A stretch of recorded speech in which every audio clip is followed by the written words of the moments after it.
Hometown hero. Like Muhammad, I began the fight against poverty in my Muslim nation to prepare them for the real jihad against non-Muslims. People living in my hometown told me that the work I did in my hometown in 1 year was more than the mullahs accomplished in the 30 years of their rule in the region.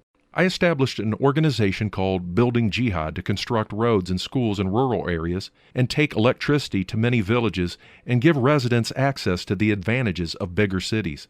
My actions proved that I was not like the mullahs in Tehran, who only wanted to fill their own pockets, ignored the poverty of their own people, and rushed into terrorism.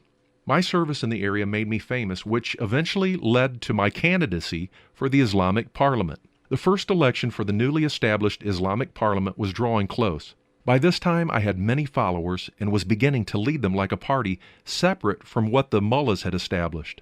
The mullahs didn't want any other party or movement, and the Quran rejects a multitude of parties. Only the party of Allah, Hezbollah, must triumph. For this reason, there's always struggle in fundamentalist Islamic countries among parties.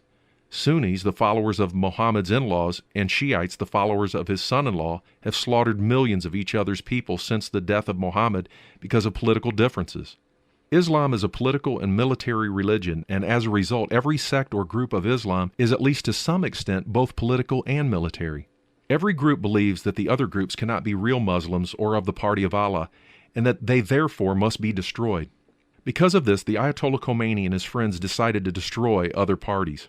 After a while, I discovered that many revolutionaries in other parts of the country had achieved some success with the same political philosophy I had and had acquired many followers. This gave me hope that we could be the majority in Parliament in the near future and would be able to lead the country with a practical Islamic plan toward the future. Alas, I was not aware that the mullahs would do whatever it took in order to push back servant leaders and take their own protégés to the Parliament.